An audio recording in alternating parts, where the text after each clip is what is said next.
ये हमारा geometrical optic series का लेक्चर 2 है। इस लेक्चर 2 को भी हमने ए बी सी 3 पार्ट में डिवाइड किया है।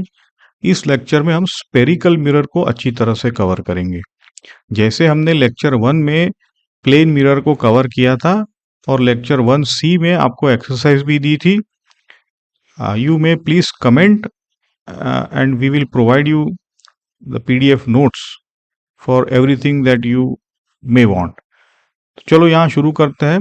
ये लेक्चर शुरुआत का 2A लेक्चर में हम बेसिक जो स्फेरिकल मिरर की टर्मिनोलॉजीज है उनको करेक्ट करेंगे। ये बहुत ही इंपॉर्टेंट है कि हम टर्मिनोलॉजीज को ठीक रखें ताकि आगे कंफ्यूजन ना रहे। तो बहुत ही छोटा सा लेक्चर रहेगा ये, जहाँ पे हम बेसिक चीजें से शुरू करेंगे। तो ये आप लेक्चर का रोड मैप देख सकते हो, जहाँ पे हम कॉन्सेप्ट्स जो है कि एनाटॉमी मतलब टर्मिनोलॉजी स्फेरिकल मिरर की देखेंगे। पी, पोल, सेंटर, रेडियस, फोकस, अपर्चर, खास करके पैरा एक्सियल अप्रोक्सीमेशन को हम समझेंगे, है ना। और स्पेरिकल अबेरेशन जो है ना, वो इसी लेक्चर में समझ ले तो बेहतर है, क्योंकि आगे लेंस में ये आता है और वहाँ फिर कंफ्यूजन रहता है, तो यहाँ ही हम उसको समझ लेंगे। दूसरी एक इम्पॉर्टेंट चीज है साइन कन्वेंशन। बहुत बच्चों को साइन कन्वेंशन में गड़बड़ रहती है, and you will see that we will start with the simple sign convention, and as we proceed to solve problems वो साइन कन्वेंशन आपका ठीक होता जाएगा। फिर रे डायग्राम अगर ड्रॉ करने हैं तो उसके रूल्स हमें समझने पड़ेंगे, क्योंकि प्लेन मिरर में हमने देखा कि हमें 2 रे की जरूरत रहती है और वो प्लेन मिरर में कोई भी रे चूज कर सकते हैं। लेकिन जहाँ स्पेरिकल है तो ऐसा कोई भी रे हम नहीं ले सकते, क्योंकि थोड़ा काम बढ़ जाएगा, इसीलिए हम स्टैंडर्ड रे देख लेंगे। फिर एक है यहाँ पे कि F=R/2 क्यों होता है, कब होता है, ये समझ लेंगे हम। फिर मिरर फॉर्मूला डेरिवेशन करें। इतना ही है, ये बेसिक चीजें हैं, इसको क्लियर कर लेंगे। फिर एक दो ये जो वर्क प्रॉब्लम्स है, एक्चुअली वो ये जो थियरी कवर की उसी को प्रॉब्लम के रूप में आपको दिखाया, ताकि एक बार और रिपीट हो जाए, है ना। देखो जैसे मैंने कहा, यहाँ साइन कन्वेंशन जो है आप लोगों का, यहाँ देखो ये आपका एरर रहता है ना। तो ये पहले हम आसानी से समझेंगे, पेशेंस रख के समझेंगे और इसी साइन कन्वेंशन के हिसाब से चलेंगे, ना कि हम रूल ऑफ थंब, है ना, जो रूल ऑफ थंब समझते हो उसको नहीं, हम बेसिक से ही इसको अप्लाई करते जाएंगे। Okay, so what is a spherical mirror. देखो जैसे डेफिनेशन कहती है, spherical mirror is a section of sphere. तो ये जो स्फीयर है वो ये स्फीयर है, यहाँ पे आप देख सकते हो ये स्फीयर। तो स्फीयर का ऑब्वियसली कोई तो रेडियस होगा, ये रेडियस है स्फीयर की, है ना। तो ये बिना रेडियस के तो स्फीयर होगा नहीं। तो यहाँ जिस स्फीयर से हमने जो ये देखो, ये जो कट पार्ट है ना, यही आपका स्पेरिकल मिरर है। स्फीयर से आपको कट करना, इट इज द डेफिनेशन। तो जो कट पार्ट है वो उसकी भी रेडियस तो आ ही रहेगी, क्योंकि वहां से ही वो हमने कट किया है। ओके, अब हम देखते हैं कि what is concave and what is convex. But before that, मोटा मोटा ये समझ लो कि अगर कॉनकेव है तो वो रियल फोकस देगा, कन्वर्ज करेगा रेस को, है ना, मोटा मोटा। फिर आगे जब एडवांस हम जाएंगे तो, और कॉन्वेक्स जो है वो डाइवर्ज कराएगा, है ना। तो फोकस उसका वर्चुअल रहेगा मोस्टली। और ये भी आप देखो कि plane mirror is a special case of a spherical mirror where R is infinity, है ना, क्योंकि तभी तो प्लेन मिरर बनेगा। तो ये आपका जो है कि स्पेरिकल मिरर को आप ये समझे कि it is cannot be made without a radius, and radius मतलब उसी से काट के बनाया जाता है। तो चलो इसको आगे और समझते हैं। देखो यहां पे आपको ये दिखाया गया है ये जो स्पीयर था वो ये स्पीयर है, जैसे this is the sphere. Okay, and now यहां से आप देखो, यहां से इसको काटा गया है, यहां से।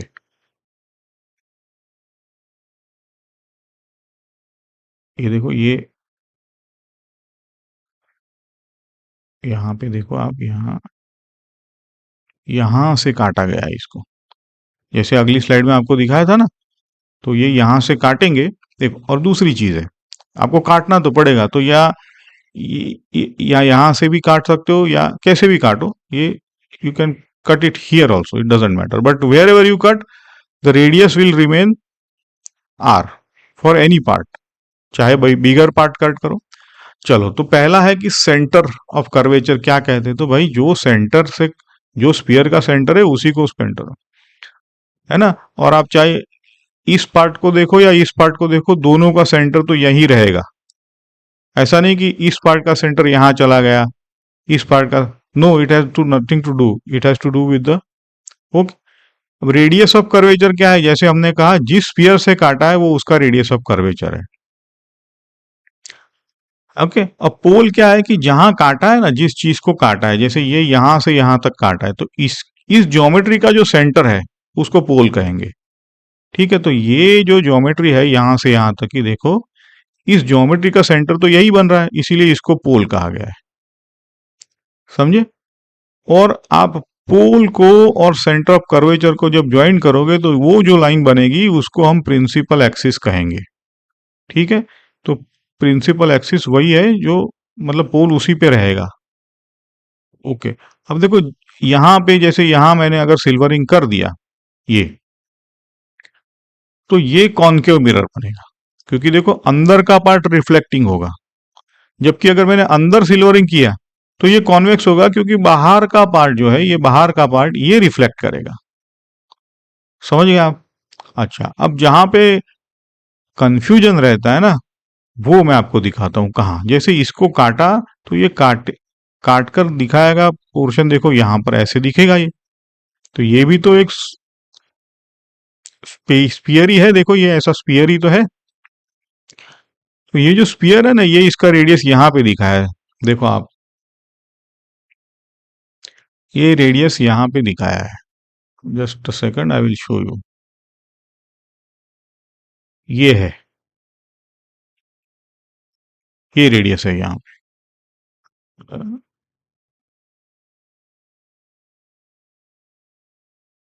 ओके, देखो यहाँ दिखेगा, अभी आपको दिखा ये रेडियस है, या तो ये डायमीटर है, या तो ये डायमीटर है। तो ये जो डायमीटर है ना, ये, इसी को हमने अपर्चर कहा है। समझ गए आप लोग? तो अपर्चर में आपको मेनली कंफ्यूजन रहता है, तो देखो ये जो अपर्चर है वो आपको काट के यहाँ पे दिखाया गया है।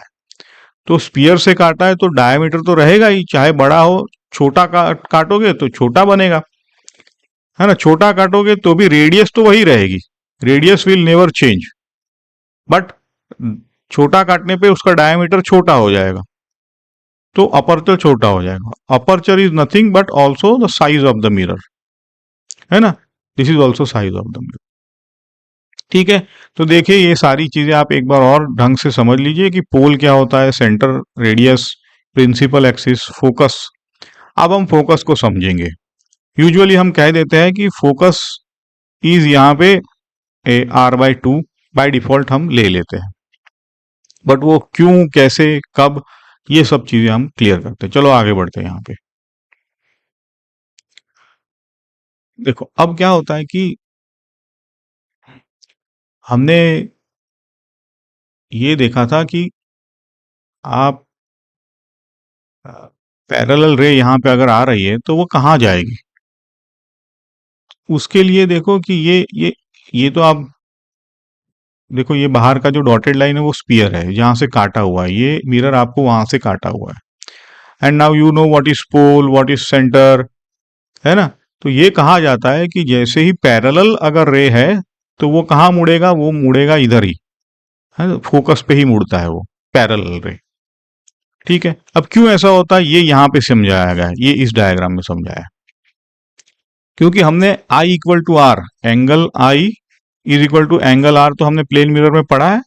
वो यहाँ कॉनकेव या स्पेरिकल मिरर में भी वैलिड है। तो देखो यहाँ पे अगर ये टकराया है तो ये पॉइंट ऑफ इंसिडेंस बनेगा। तो आप क्या करो, पॉइंट ऑफ इंसिडेंस पे जैसे हमने कहा कि हम लोग एक नॉर्मल बनाएंगे और हमेशा ये जो रेडियस है ना, ये रेडियस बनेगी। Radius is always perpendicular to the sphere, that's why this is the normal itself. तो this angle has to be equal to this angle. From that you can say that it goes to this point। ठीक है, now it is equally applicable to convex mirror. और convex mirror भी देखो यहां से आया है रे, ये यहां से आया है, और हम क्या करेंगे, इस पॉइंट पे आप ये सी से नॉर्मल, देखो ये नॉर्मल यहां पे है, क्योंकि जैसे मैंने कहा कि radius is always perpendicular to the sphere. तो आपको कुछ नहीं करना है, पॉइंट ऑफ इंसिडेंस को सेंटर से ज्वाइन करना है, वही नॉर्मल है। फिर जिस एंगल पे आया उसी एंगल पे वो वापस चला जाएगा।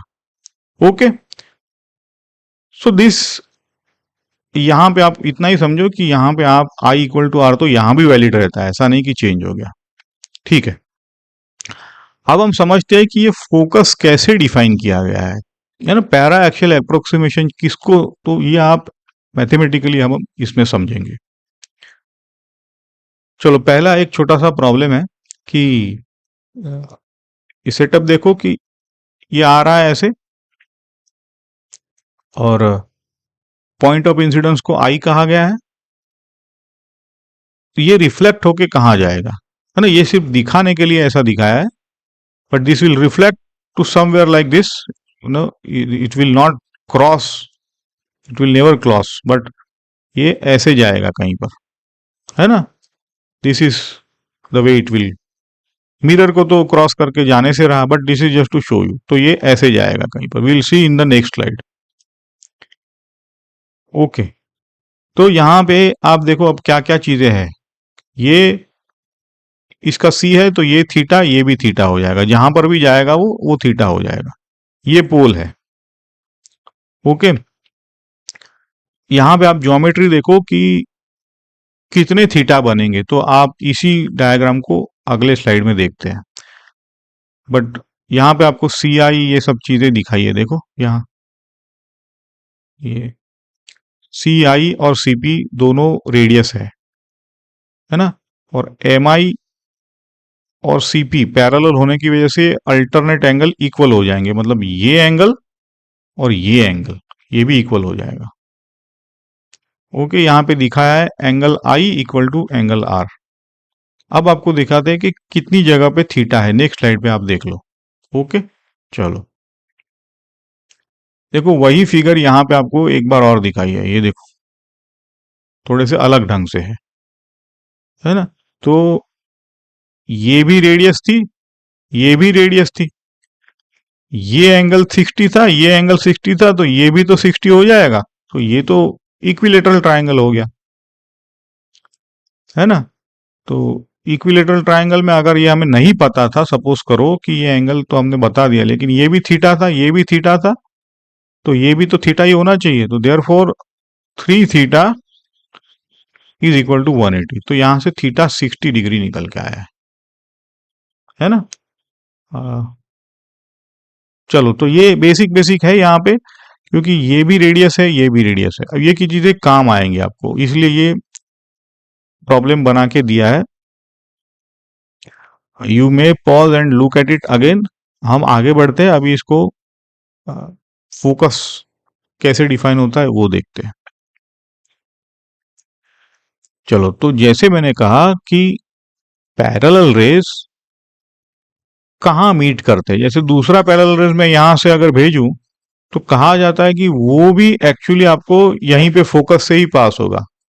अगर तीसरा पैरेलल रे मैं ऐसे भेजूं यहाँ पे, तो वो भी कहा जाता है कि वो भी फोकस से ही पास होगा। चौथा पैरेलल रे अगर भेजूं मैं यहाँ से, तो वो भी कहा जाता है कि फोकस से पास होगा। So everybody, all of them meet at the focus if they are parallel, but there is approximation, then only this focus is defined. तो आज वो हम देख रहे हैं कि उसको पैरा एक्सियल अप्रोक्सीमेशन कहते हैं। ठीक है, तो देखो पहले तो डायग्राम को रीड करो। ये जो एन पॉइंट है, जो यहाँ पे इंसिडेंट पॉइंट है, जहाँ पे रे टकराया है, ओके, ये दिस विल बेटर विजिबल होगा। देखो चलो ठीक है, ओके। अब ये जो यहाँ से जो सी और एन क्या हो जाएगा, अगर हम सी और एन को कनेक्ट करें तो ये तो नॉर्मल हो जाएगा, है ना। तो ये नॉर्मल यहाँ पे ड्रॉ कर दिया है। इनकमिंग रेज यहाँ पे लिखा है ये पैरेलल टू एक्सिस, मतलब ये जो ये रे है वो एक्सिस को पैरेलल है। तो angle with C N is I, मतलब ये एंगल जो बताया ना, ये ये तो आई हो जाएगा क्योंकि ये तो इंसिडेंट एंगल है। और अगली स्लाइड में हमने देखा कि ये एंगल, ये अल्टरनेट एंगल है, तो ये इक्वल हो जाएंगे। और रिफ्लेक्टेड रे जो है वो एन क्यू दे रहा है, विच इज दिस लाइन, है ना। तो ये एन क्यू हो गया हमारा। चलो ओके, तो ये इतना पार्ट हो गया सी क्यू, क्लियर है इतना। तो अब हम देखते हैं कि this has to be focus, because we know parallel line always goes through the focus. तो हम ये प्रूव करते हैं कि वो फोकस कब है, okay. Not always it is focus under, as I said, under the assumption of paraxial rays. चलो देखो, तो ये डायग्राम जो है थोड़ा बड़ा करके दिखाया है ना यहाँ पे। अब यहाँ ये देखो, ये लाइन यहां से इंसिडेंट यहाँ क्यू से पास हुई है। अब हमने क्या किया है कि क्यू से नॉर्मल पे, ये जो नॉर्मल था ना, ये नॉर्मल देखो, C N is C A prime is the normal, उस पे हमने एक क्यू से नॉर्मल ड्रॉप कर दिया है जिसको हमने एन कहा है ना। Is this clear? ओके। अब ये जो पी प्राइम है वो एक्चुअली यहां होना चाहिए ऐसे, ये हम पी प्राइम कहेंगे यहाँ पे। नेवरथलेस इस डायग्राम पे आपको देखो, चलो अब तो ट्राइंगल सी एन क्यू देखो, this C N and Q, मतलब ये ट्राइंगल है आपका, ठीक है, ये ट्राइंगल। तो उसमें सी एन तो आर बाई टू है, और एंगल सी क्या होगा हमारा, ये तो हमने देखा है कि अल्टरनेट एंगल है, तो ये एंगल आई है, ओके। और सी एन कितना हो जाएगा, C N is R by two, which is correct. तो हम लोग कॉस आई को लिख पाएंगे, it is R by two by C Q, है ना। सी क्यू हाइपोटेनियस है यहाँ पे, और ये एडजेसेंट साइड है, so therefore C Q will be R by two cos I. Is this clear? ये बॉक्स हमने डिराइव कर लिया, सी क्यू हमें पता है क्या है। अब इंपॉर्टेंट आर्ग्यूमेंट्स देखो, जैसे जैसे आई बढ़ेगा वैसे वैसे एंगल बढ़ेगा, तो रे ऊपर जाता जाएगा, जितना रे ऊपर मतलब इससे दूरी बढ़ती जाएगी, तो उसको मार्जिनल रेस कहते हैं, फार फ्रॉम द एक्सिस, उसको मार्जिनल रेस कहते हैं, है ना। अब कॉस आई अगर डिक्रीज है तो सी की तो इंक्रीज होगा, है ना, एज पर दिस बॉक्स। तो रेज कन्वर्ज होंगे closer to the mirror then F, ये आप समझो बात को। तो इसीलिए हम कहते हैं कि पैरा एक्सियल लिमिट में अगर I tends to zero, I tends to zero मतलब नियर एक्सिस, जितना रेज नीचे आएगा, ये रे जितना नीचे आएगा उतना आई कम होगा, देखो आप लोग। तो जितना I tends to zero cos one हो जाएगा, तो C Q is equal to R by two हो जाएगा, है ना। और जितना ये रे नीचे होगा उतनी ये दूरी भी कम होती जाएगी, ये जीरो हो जाएगी, ओके। सो ये जो C Q equal to R by two है, वहीं से हम समझेंगे कि अब देखो आपको एफ कैसे आया है। तो ये देखो, ये पढ़ो आप, what this tells us is F is equal to R by two. ये कोई डेफिनेशन नहीं है, हमने देखा, ये जो कॉन्सिक्वेंस है ज्योमेट्री का पैरा एक्सियल अप्रोक्सीमेशन से, वो निकल के आया है, ठीक है। एक बार इसको आप समझ लीजिए। अगर आई नॉट इक्वल टू जीरो है तो इसमें क्या होगा कि हर एक रे अलग अलग जगह, जैसे जितना ऊपर जाएगा ना तो ये यहाँ रिफ्लेक्ट होगा, दूसरा यहाँ रिफ्लेक्ट होगा, तीसरा यहाँ रिफ्लेक्ट होगा। ये हम थोड़ा एग्जैगरेट कर रहा हूं बट फिर भी ये अलग अलग जगह पे कन्वर्ज होंगे। तो इसी को स्पेरिकल एबरेशन कहते हैं। ये स्पेरिकल एबरेशन जो आप देख रहे हो ना, इसी को स्पेरिकल एबरेशन कहते हैं, है ना। The failure of a large aperture, मतलब ये साइज जितना मिरर का बढ़ेगा उतने दूर के रेस एक जगह पे फोकस नहीं होंगे, तो इसी को अबरेशन कहते हैं और इससे इमेज ब्लर हो जाती है। ओके, तो जब कभी भी एपर्चर छोटा होता है तब आई जीरो वैलिड है और तभी हम फोकस एग्जिस्ट करता है, और उसी फोकस को हम कहेंगे f/2। देखो यहाँ पे f/2 इसलिए है क्योंकि देखो ये cp जो है आपका पूरा, cp आपका r है, और अगर रे बहुत ही करीब है तो ये डिस्टेंस तो हम it's always equal to 0, so this CQ is r/2। समझिए आप लोग। चलो ठीक है, इसको पॉज करके समझ लीजिए। यहाँ पे आपको कोशिश की है कि why paraxial rays only defines f equal to r/2, otherwise not. चलो आगे बढ़ते हैं। अब सबसे इंपॉर्टेंट पार्ट है आपका साइन कन्वेंशन।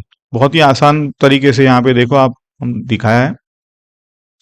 सबसे पहली चीज है आपको distance from the pole measure करना है।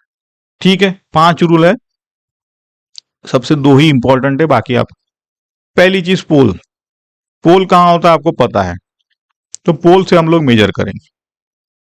अब यूजुअली तो आपको पता है पोल के इस साइड पॉजिटिव, इस साइड नेगेटिव, इस साइड पॉजिटिव ऊपर, this is not a big deal. कहां पर कंफ्यूजन रहता है वो यहाँ पे देखो, ये जो इंसिडेंट लाइट है ना आपकी, यहां पे कंफ्यूजन रहता है। जैसे अगर लाइट इस डायरेक्शन में है तो इसको पॉजिटिव कहेंगे, अगर लाइट इस डायरेक्शन में होता ना तो यहां पे पॉजिटिव होता, यहां पे नेगेटिव होता, बस इतना ही है। क्योंकि यहां पे इंसिडेंट लाइट इस डायरेक्शन में है तो हमने इसको पॉजिटिव बोला, इसको नेगेटिव बोला है।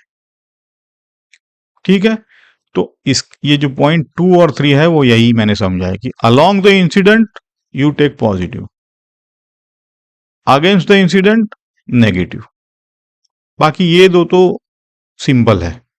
ठीक है, अब इस साइन कन्वेंशन का कॉन्सिक्वेंस ये आता है कि आपका जो कॉन्केव मिरर है ना उसके लिए एफ आर और यू अगर रियल ऑब्जेक्ट है तो यूजुअली ये बाय डिफॉल्ट आप नेगेटिव लेते हो, लेकिन ऐसे बाय डिफॉल्ट नहीं लेना है, हमें समझ के लेना है ना, अगर रियल ऑब्जेक्ट है। क्योंकि एक्चुअल टेस्ट तो आपका वर्चुअल ऑब्जेक्ट से शुरू होता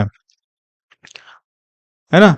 तो देखो मैं यहाँ पे ड्रॉ करके थोड़ा दिखाता हूँ कि ये अगर कॉन्केव मिरर है तो कॉन्केव मिरर के लिए तो ऑब्जेक्ट यहां पड़ा होगा, तो उसके लिए ये रे का साइन हो जाएगा, है ना। तो अगर रे का साइन ये है तो ऑब्जेक्ट यहां पड़ा है तो ये तो नेगेटिव है, ये पॉजिटिव है, इसीलिए यू यहां पे देखो नेगेटिव लिया है। समझ गए बात आपको ये बात। तो ये साइन कन्वेंशन है। सपोज करो कि मैं अगर कॉन्केव मिरर ऐसे ड्रॉ करता हूं, ऑब्जेक्ट यहां पड़ा है, तो इस केस में भी देखो ये रे तो ऐसे निकलेगी, तो ये रे का डायरेक्शन होगा ये मिरर के लिए, तो ये पॉजिटिव है, अब ये पॉजिटिव है, ये पोल है, और ये नेगेटिव है, तो फिर भी तो ऑब्जेक्ट तो यहीं पर पड़ा है, तो ऑब्जेक्ट के लिए अगेन देखो यू नेगेटिव आए, रियल ऑब्जेक्ट के लिए। समझ गए आप बात को। और दूसरी चीज, ये पॉजिटिव है तो इसका रेडियस तो इस साइड पड़ रहा है, इसीलिए इसका रेडियस भी देखो नेगेटिव है, और therefore F is also negative. ये इतनी चीज है साइन कन्वेंशन में। साइन कन्वेंशन में आपको इंसिडेंट लाइट डिसाइड करता है कि कौन सा पॉजिटिव है कौन सा नेगेटिव है, और आप पोल से सारी डिस्टेंस, जैसे मैंने कहा 2 ही चीजें हैं, पोल से डिसाइड करो और इंसिडेंट रे का डायरेक्शन देखो, बस। चलो अब हम स्टैंडर्ड रेस देख ले, क्योंकि नहीं तो आसान नहीं रहेगा। तो कौन से स्टैंडर्ड केस हैं, देखो 1 2 3 4 दिए, आप लोग ग्राफ से देख सकते हो यहाँ पे डायग्राम में।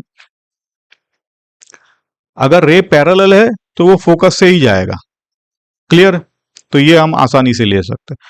अगर रे फोकस से जा रहा है तो उल्टा हो जाएगा, पैरेलल हो जाएगा, है ना। रे रे टू जैसे दे, देखो जैसे टू ऐसा होना चाहिए, ये पैरेलल। अगर देखो ये फोकस से गया रे टू, देर इज समथिंग, नहीं ये रहा टू। टू देखो ये फोकस से गया ऐसे और हो गया पैरेलल, है ना, फोकस से। तो ये रे टू भी दिख गया आप लोगों को।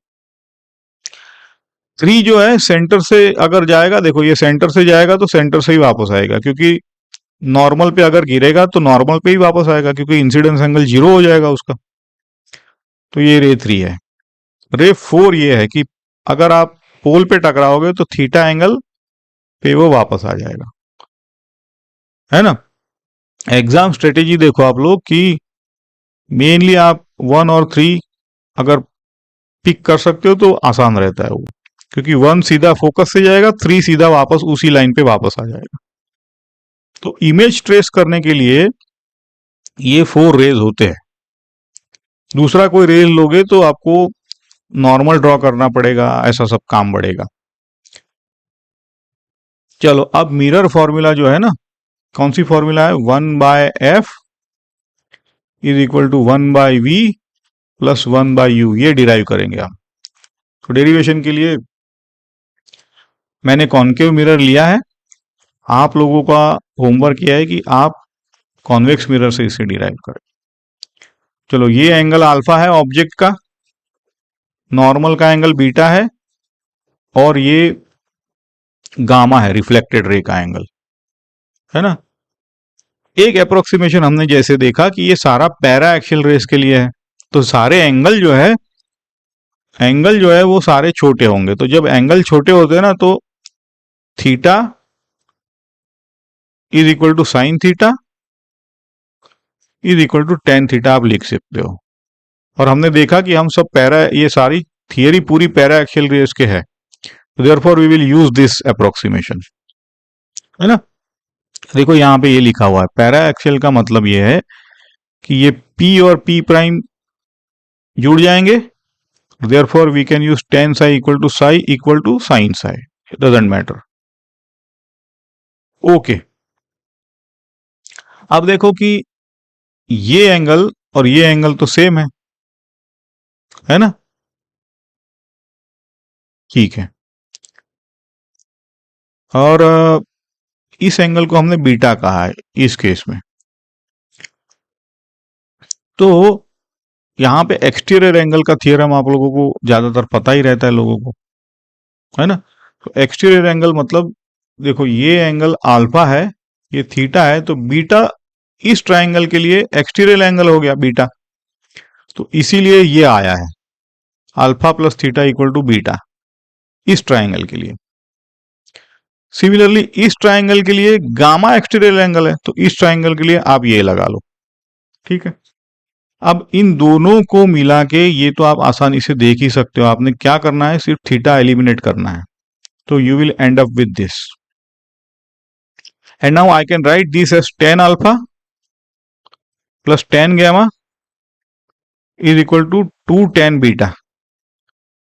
और टेन बीटा का डेफिनेशन है, इससे आपको ये मिल जाएगा, है ना। ये देखो टेन बीटा टेन अल्फा यहाँ पे दिखो लोग डायग्राम में देखो, this is H upon C P prime. तो एच ऊपर भी आएगा, एच यहां भी आएगा, एच यहां भी आएगा। तो ये सारे जो एच है वो कैंसिल हो गए, इसलिए यहाँ पे 1 बचा है ना, यहाँ भी 1 बचा है। तो ठीक है, हमने सिर्फ यहाँ पे 10 लिख दिया है और कुछ नहीं है। अब ओपी प्राइम, आईपी प्राइम और सीपी प्राइम, ये देखो मैं यहाँ पे पी प्राइम को तो पी कह ही सकता हूं, पी प्राइम को पी कह सकता हूं, और और देखो ओपी प्राइम तो क्या है, मेरा यू है ऑलरेडी। सिमिलरली आईपी प्राइम मेरा वी है, डिफाइन किया हमने, और सीपी प्राइम मेरा रेडियस है। ओके, तो देखो नेक्स्ट स्लाइड पे इसको कंक्लूड कर लेते हैं। और अकॉर्डिंग टू साइन कन्वेंशन ये नेगेटिव है, ये नेगेटिव है, और ये भी मेरा नेगेटिव ही है ना। But because this is R, it is return like this. Nevertheless ये भी नेगेटिव है मेरा, क्योंकि ये कॉन्केव मिरर है, तो ये हमने बाय डिफॉल्ट नेगेटिव लेते हैं इसको। ओके, तो यहां से आप प्लग इन करोगे तो you will arrive at this, and R/2 is F, है ना। तो यहां से आपका ये you can directly reach there, but this is explained here कि अगर u इन्फिनिटी चला जाता है, इस फॉर्मूला में अगर आप u इन्फिनिटी डालो तो 1/u 0 हो जाएगा, तो यहां से आपको 1/v इक्वल टू 2/r, तो v इक्वल टू R/2 मिला है यहां से, है ना। कहने का मतलब अगर u इन्फिनिटी होता है तो रे पैरेलल हो जाता है भाई, और पैरेलल रो तो R/2 से ही जाएगा। Okay, anyway, so this is how we have derived this mirror formula. आपका होमवर्क है कि आप ट्राई करो और वही एंगल ले लो, अल्फा बीटा और gamma, and you will see that आपका ये रिलेशन आएगा, gamma minus alpha is equal to 2 beta, ऐसे। एनीवेज, चलो, तो फॉर्मूला आइडेंटिकल रहेगा। ये रिलेशन तब वैलिड होता है सबके लिए जब हम साइन कन्वेंशन यूज करें, इसीलिए साइन कन्वेंशन है, नहीं तो अलग अलग फॉर्मूला, कॉन्वेक्स के लिए अलग फॉर्मूला आती, कॉन्केव के लिए अलग फॉर्मूला आती, तो साइन कन्वेंशन से एक ही फॉर्मूला होती है। ओके, चलो, और ये देखो, ये इंपॉर्टेंट चीज है कि जब तक रियल है सीबीएसई लेवल पे तो आपका चीजें फिक्स्ड है, जैसे ही चीजें वर्चुअल हो जाती है आपका जो रटा हुआ चीज है वो काम नहीं आएगा। ओके, तो यहां पे हम इसको क्या क्या सीबीएसई पे एक्सपेक्टेड है, क्या क्या जेई और एडवांस के लिए एक्सपेक्टेड है। तो सीबीएसई के लिए तो आप सिंपली करेक्ट साइंस के लिए यूज करो, आसान होता है, यू रियल होता है। रे डायग्राम अच्छे से ड्रॉ करो, एरो का साइन दो, रे का हर एक चीज, पोल, प्रिंसिपल एक्सिस, हर एक चीजों को डिपिक्ट करो, है ना। और आगे हम 6 केसेस देखेंगे जिससे एक्चुअली आपको प्रॉब्लम सॉल्यूशन, फिर साइन कन्वेंशन भी है, मेन चीज है न्यूमेरिकल सॉल्व करने के लिए, जो जी हार्ड न्यूमेरिकल्स होते हैं वहां पे। मल्टीपल मिरर सिस्टम में भी ये आगे हम देखेंगे। जेई मेन में वर्चुअल ऑब्जेक्ट आएगा, जो हम लेक्चर 2 भी यहीं से शुरू करेंगे हम। ठीक है, तो मिरर फॉर्मूला हमने देख ली, डिराइव कर ली, एक बार और इस लेक्चर को आप देखें तो यहाँ पे हम समराइज कर लेंगे कि हमने basically F equal to R/2 क्यों होता है वो समझा, मिरर फॉर्मूला डिराइव की, और ये सारी टर्मिनोलॉजीज हमने देख ली है। खास करके स्फेरिकल अबेरेशन क्या होता है, जब मार्जिनल रेज होते हैं तो वो अलग अलग फोकस होते हैं, है ना। साइन कन्वेंशन अच्छे से देख लो, समझ लो। ठीक है, दो प्रॉब्लम भी देखे जिसमें आपको ज्योमेट्री कैसे होती है, इक्विलेटरल ट्रायंगल, ये सारी चीजें। ओके, तो अब हम पहले तो वर्चुअल ऑब्जेक्ट क्या है ये समझेंगे, क्योंकि रियल ऑब्जेक्ट मेनली आपको पता है, तो हम वर्चुअल से शुरू करेंगे, और भी डेरिवेशन है वो अब करेंगे इसमें। Hope you liked this lecture, and do join us in the next lecture. Thank you.